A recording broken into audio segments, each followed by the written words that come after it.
Well, that's why they play the games. Tonight's games definitely had an influence on the glorious power rankings board you guys will get to see tomorrow night. And in this case, neither Boston nor Vancouver play tomorrow. So the odds of them moving back up, not great. So that being said, let's go ahead and jump into this. This is one of those classic trap games, and I should have put a Akbar magnet on this game. I didn't follow my own rules. Before the season started, I said under these regulations, I'll put an Akbar magnet on any game that features teams that are that far apart in the standings. You couldn't get much further apart than Boston and Detroit. And Boston gets off to the right start. It's Krejci from Solaric at 1 minute and 9 seconds, and it was not a great goal. I thought Bernier should have had it, and I thought, okay, so Bernier looks kind of off, and Boston looks pretty good. And I put up there like early goal bonanza continues because early in games there's goals, and then the other two didn't have early goals at all. So much for the bonanza. It's not even a big valley.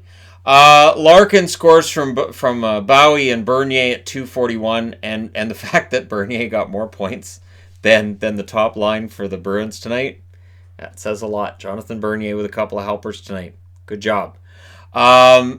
And that goal was off of Bergeron's skate. And then the Wings got a power play. They had a lot of pressure. The Bruins were blocking shots very, very well. The Wings got a second power play at 11 minutes and 12 seconds. Now, the Wings power play has been anemic. Guess what they did? They pulled a Dylan Strome. So, Fabry scores from Bertuzzi and Mantha at 11:49. That's a power play goal. Then the Bruins got a power play. They didn't score on it. So it's 2-1 Detroit after one. And honestly, they were full value for that lead. While the Nesson crew was trying to bend over backwards and talk about, hey, Boston, if they just get a break here, they weren't getting them. The Wings got an early power play, and I put it there not great because it was a bad penalty. Boston was taking a lot of bad penalties. Marchand had, I think, 2 bad penalties. I know Pasta had at least 1. And I'm pretty sure it was Pasta that was in the box when Fabry scores his second goal from Bertuzzi and Chalowski at 1:31. So 2 shots and 2 goals for Robbie Fabry. And that's another power play goal. So not only is he kind of a savior for the team coming in, he gets 2 power play goals in his first game with the Wings. He's the first to get 2 goals in his first game with the Wings since Thomas Vanek did it. So kind of a big deal right now for him. And Fabry, I don't know what happened to whatever tendons, whatever problems he had with the St. Louis Blues, but he looked good tonight, and he looked good with Bertuzzi. That's why I'm saying they pulled a Dylan Strome. These guys played together in Guelph in 2014-2015, and they were pretty good together there. And now Fabry and Bertuzzi together, and you could tell these guys are overjoyed to be playing together. You could see it. When those goals went in, these guys are like, yeah, we're doing it at the NHL level. Here we go. Detroit, they've got themselves a keeper in Fabry. They've won that trade already 2 days later. Delay of game, the Wings go back to the power play. I believe that was Krug that put the puck right over the glass. And I was like, yep, Boston's going to keep shooting themselves in the foot. And I put up there, get Fabry and Bertuzzi out there. And they did. They had Fabry, Bertuzzi, and Larkin out there, and I thought that is a fantastic power play they have now. Just, if Fabry can keep up this scoring on every shot thing, he's got a chance of sticking around. The Bruins were definitely on their heels. They almost took another penalty. There was another play. I think it was Wagner that pulled a guy down, and I thought, they should have called that. And at that point, the ref's like, you know what, we're just going to just ignore that. And the Bruins looked really flat. It looked like the Wings just wanted it more at that stage of the game. Marchand had a fight with Hronek, showing how frustrated Marchand is. Now, I've told people this before. If Marchand is frustrated and he's out there taking penalties, that means Boston's losing. And in this case, him taking penalties caused Boston to start losing. So while there are tremendous benefits for Boston in having Marchand on nights like tonight, he felt like a distraction. However, Boston gets a power play. Krug scores from Krejci and Pasta at 17:52. And then Marchand was in another scrum, and Bertuzzi was in it. So there's a shocker. Tyler Bertuzzi and Brad Marchand having words with one another and not getting along. You would think these guys would get along great. I'm kidding, obviously. Going into the third, it's a 3-2 lead for Detroit. Bernier withstood early chances for Boston. Boston got a power play at 4:34. They hit the crossbar. They just could not get it to go into the net. Bernier played really, really well after that early goal by Krejci.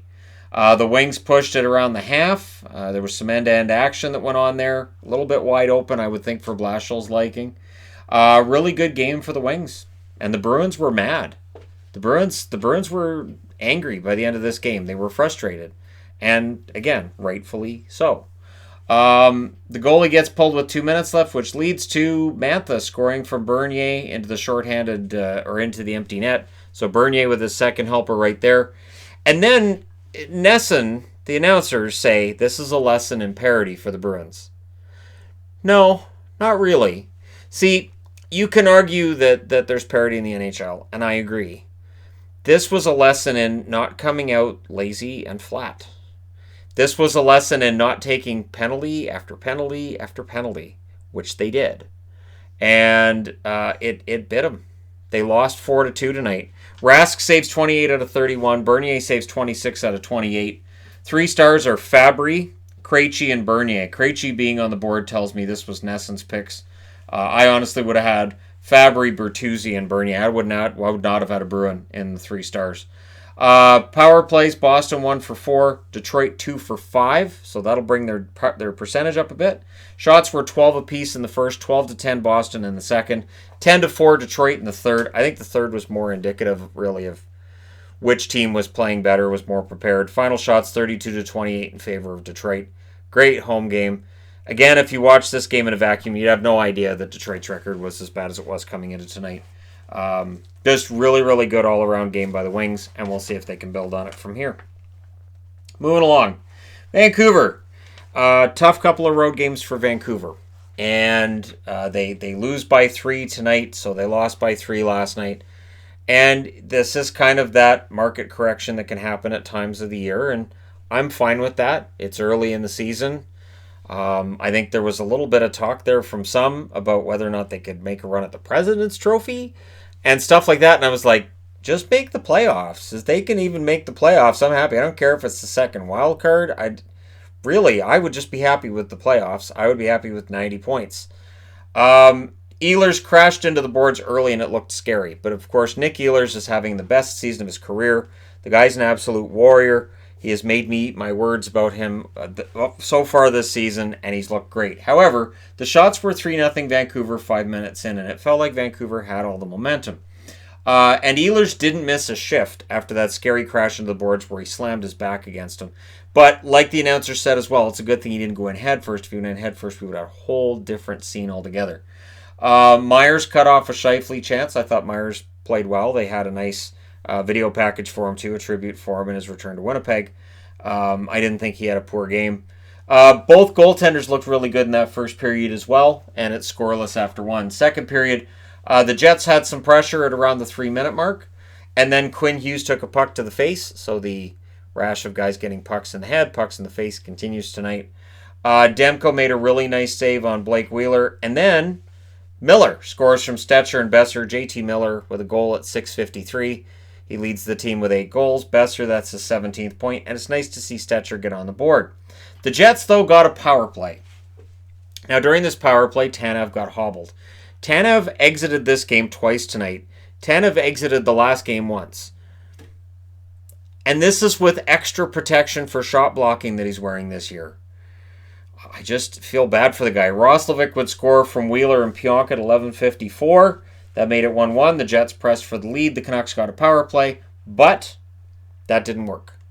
And then Myers got hurt on a shot from Laine. Laine was the one that took the shot that hurt Tanev as well. And Laine's shots have been hurting a lot of players this year. So even if he's not getting goals, at least he's injuring people with his shot, which means the shot has the velocity. It's just not getting through. Scheifele would then score from Connor and Pullman at 16:54, so exactly 5 minutes after they tied it. They go up by 1. Berchi almost had one that went in the net, didn't quite get in there. Horvat ended up batting it wide. Tanev did come back. Hellebuck then denied Virtanen. So it was a nice, good game for Virtanen. Not that he got on the board or anything. Third period, Tanev came back from having exited the game again. And then Ehlers hits the crossbar. Ehlers was very close to getting on the board tonight. The Jets got a power play. Virtanen cleared a near goal. So the puck squirted out from behind Demko. He thought he had it. Virtanen cleared it out before a Jet could get in there and put it in the net. Hellebuck denied Virtanen. And Eriksson was benched for the entire third period that I saw. Right up until the Connor goal, I know he didn't have a shift. So Eriksson may very well be a healthy scratch next game. The Canucks got a power play. Didn't matter. And then in the end, they pull the goalie. Lowry scores from Kopp and Perreault at 18:15. What was nice was Lowry tried to give the puck to Kopp. Kopp gave the puck back to him like, no, take it. Take it. You take it. It kind of felt like the St. Louis game just without a goalie in there. But that's your last goal. 4-1 was the win for Winnipeg. And there really wasn't a whole lot of doubt after the first period. Hellebuck's your first star. Connor and Roslovic second and third. Demko saved 31 out of 34. Hellebuck saved 32 out of 33. Vancouver 0 for 2 on the power play, had trouble setting up. And Winnipeg 1 for 3 on their power play. Shots were 13-9 Vancouver in the first, 19-9 for Winnipeg in the second, and 11-7 Vancouver in the third. Final shots 35-33 in favor of the Jets. And pretty decent win for Winnipeg tonight. So for Vancouver, it's back to the drawing board. And on Sunday, they're at home against the New Jersey Devils. So let's go ahead and jump over to that game. The New Jersey Devils came in tonight against the Oilers, and it's another one of those games. And now it looks like now they're going to be going into Vancouver against a Canucks team that's starved for goals, and it kind of feels like this could just get worse for New Jersey. That being said, with Vancouver starved for goals, it could definitely get worse for Vancouver on Sunday too. I'm really curious as to how that game's going to happen. I'll be there. It should be kind of fun. The New Jersey-Edmonton game was evenly played early. I thought the Devils had a really good road period in that first. Vatanen then was injured near the boards, and that looked kind of scary. He took an elbow to the chin. So it wasn't like a purposeful, let's kill the guy kind of elbow, but it still caught him right on the button. The Devils hit a post. The Oilers got a power play, but it was a really tight defensive game. Both teams were playing really well defensively in that first period. There was a late power play for the Devils. They would not score on the power play. Of course, if you're cheating and looking at the score, you know they didn't score on the power play. Second period, it didn't take long. Draisaitl from Nugent-Hopkins at 1 minute and 55 seconds. Leon Draisaitl with his, 865th goal this year or something. I might be a couple off. The Oilers were then pushing for another. As soon as they got one in, you could sense, okay, Schneider has problems with his confidence. Let's just go in and keep going at him. The Devils' power play, it didn't work. The Oilers got one after that. Their power play, that one didn't work. But then Gaetan Haas scored. Nice to see him get on the board. Gaetan Haas was not getting ice time under Dave Tippett as recently as 2 weeks ago. He'd get 5 minutes, 4 minutes. I think there was a game he had 2 minutes. Tonight, he got ice time and he played really well. So I'm glad to see he had a great game tonight. Benning and Chris Russell with the assists at 15:45. And again, with Schneider and with the Devils, when you get a goal, try to get another one right away because you got a good chance. Neal would score from Pearson and Chase on at 16:51. So 1 minute and 6 seconds later, that's the first NHL point for Joel Pearson. And yeah, for Neal, he's been cold lately. Looks like he's starting to pick it up again. And the Oilers tried adding another right after that. So again, with New Jersey's defense, they will slump. With New Jersey's goaltending, it slumps as well, and it snowballs from there. Third period, Coleman took a cross-checking penalty on Bear. He didn't like how easily Ethan Bear went down. Kind of halfway challenged him, and Bear was kind of The Oilers get a power play, and on that power play, Chason finally gets his first of the year from Nugent-Hopkins and Draisaitl at 6:02. Chason was congratulated on the bench by teammates and coach alike. So maybe he gets it going. Hey, he was a 20-goal scorer last year. If he can start scoring, the Oilers' depth starts showing up. Look, McDavid, not on the board. That's a key thing. However, Draisaitl's on there a couple of times. So, again, that whole narrative of, is Draisaitl actually better right now than McDavid? Right now, Yes, although McDavid had some good opportunities that just didn't quite go in. It was a rough night for Schneider. I didn't think Corey Schneider was the problem. That doesn't matter. People are going to look at his save percentage. They're going to look at the result. And there's going to be a lot of blame thrown at Corey Schneider after tonight. The Devils got a power play, and it was a solid penalty kill for the Oilers. Draisaitl then hit the crossbar. So a couple of crossbars tonight. And Cassian in a scrum towards the end of the game I thought was noteworthy, because Cassian seems to be in a scrum in every single game. He seems to attract attention along the same lines as like Bertuzzi or Marchand. And I'm starting to think, like, should I start tracking like how many scrums? The problem with that is on nights like tomorrow where there's 11 games on, sometimes 10 of them at the same time, I can't track all the scrums.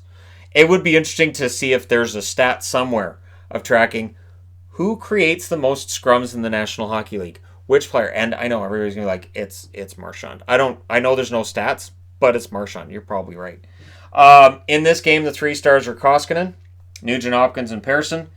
Schneider, 28 saves on 32 shots. I thought he played okay. Koskinen, 26 saves for the shutout. Shots were 8-5 New Jersey in the first, 16-11 for the Oilers in the second, and 11-7 for the Oilers in the third. Final shots, 32-26 in favor of Edmonton. New Jersey's power play, 0 for 4, and the Oilers 1 for 3. So again, it might be easy to throw Schneider under the bus. There will be those that do it, but when your team gets shut out, you can only blame the goaltender so much. But let me know your thoughts in the comment section below as always. Don't forget to hit like and subscribe if you're browsing your way through. You just happened upon this video. Thank you guys so much for watching, for all your support. I'll talk to you again soon.